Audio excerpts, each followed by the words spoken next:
নমস্কাৰ নিউজৰ বাতৰিলৈ স্বাগতম জনাই ষ্টুডিঅ'ৰ মজিয়াত মই পল দাস। চাহক আজিৰ সংবাদ। বিদ্যাভাৰতী অধীনস্থ অসম শিশু শিক্ষা সমিতিৰ দ্বাৰা পৰিচালিত ৰূপালী জয়ন্তী বৰ্ষ গৰকা শংকৰদেৱ শিশু নিকেতনত দেৰগাঁও বিদ্যায়তনিক দিশত এক নৱতম সংযোজন। News direct report. বিদ্যাভাৰতী অধীনস্থ অসম শিশু শিক্ষা সমিতিৰ দ্বাৰা পৰিচালিত ৰূপালী জয়ন্তী বৰ্ষ গৰকা শংকৰদেৱ শিশু নিকেতন দেৰগাঁৱে বিদ্যায়তনিক দিশত এক নৱ সংযোজন ঘটাইছে। নিকেতনৰ কাৰ্যালয়ৰ কক্ষত আয়োজন কৰা এক সংবাদমেলত নিকেতনৰ প্ৰধান আচাৰ্য গীতাশ্ৰী বৰুৱাই জনায় যে প্ৰথমবাৰৰ বাবে নিকেতনখনে একাদশ আৰু দ্বাদশ শ্ৰেণীৰ সংযোজন কৰি 2026-27 বৰ্ষৰ বাবে নামভৰ্তিৰ মুকলি কৰিব। নমস্কাৰ, শংকৰদেৱ শিশু নিকেতন দেৰগাঁৱলৈ আপোনালোক প্ৰতিজন সংবাদকৰ্মীক মই স্বাগতম জনাইছোঁ প্ৰধান আচাৰ্য হিচাপে। প্ৰথমে মই আমাৰ নিকেতন পৰিচালনা সমিতিৰ সভাপতি মহোদয় শ্ৰী দিলীপ কুমাৰ খাউণ্ডক চিনাকি কৰি দিছোঁ। নমস্কাৰ, এজন দিলীপ কুমাৰ খাউণ্ড, এখেত বিতুপন জ্যোতি ফুকন সম্পাদক। এয়া আমাৰ জ্যেষ্ঠ আচাৰ্য নিবেদিতা হাজৰিকা, উপপ্ৰধান আচাৰ্য ত্ৰিদীপ গম্ভীৰা আৰু আমাৰ সহ সম্পাদক অমৰ বৰঠাকুৰ। আমি 1998 চনৰ 23 জানুৱাৰীতে দেৰগাঁৱত হায়াৰ ছেকেণ্ডেৰীৰ কেম্পাছত জন্ম লাভ কৰিছিলে আমাৰ শংকৰদেৱ শিশু নিকেতন দেৰগাঁৱে।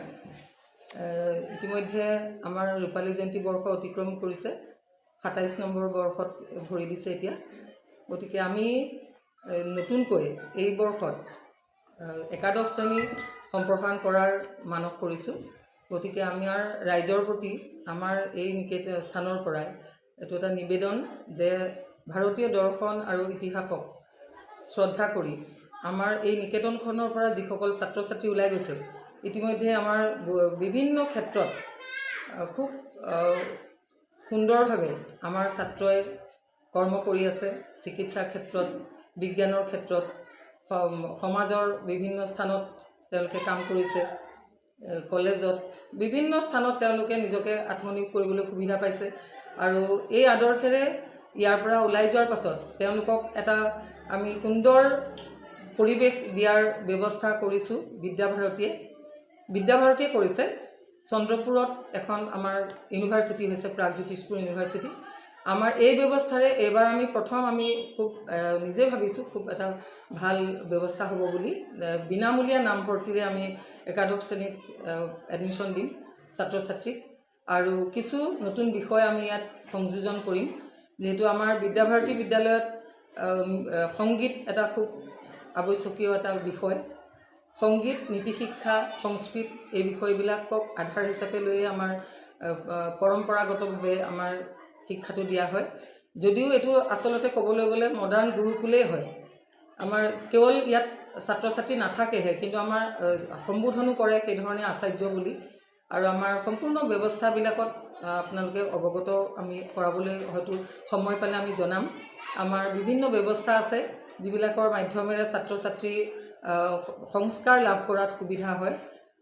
গতিকে আমি আমাৰ ছাত্ৰ ছাত্ৰীসকলক যেতিয়া দশম শ্ৰেণীত এৰি দিওঁ, দশম শ্ৰেণীৰ দীক্ষান্ত হৈ গ'লে তেওঁলোকে বিভিন্ন শিক্ষানুষ্ঠানলৈ যোৱাৰ পাছত তেওঁলোকৰ যিটো নৈতিক স্খলন হয় আচলতে, সেই ক্ষেত্ৰত যাতে সমাজতো যাতে ইয়াৰ প্ৰভাৱ এটা পৰে, সেই ক্ষেত্ৰত আমি ভাবিছোঁ যে আমি যদি একাদশ দ্বাদশ দুটা শ্ৰেণী ৰাখি দিওঁ, তেওঁলোকৰ যেতিয়া এই বয়সন্ধিৰ কালটো আমাৰ নিকেতনৰ কেম্পাছতে শেষ হৈ যাব, তেওঁলোকে আৰু কেতিয়াও বিপথে যাব নোৱাৰে।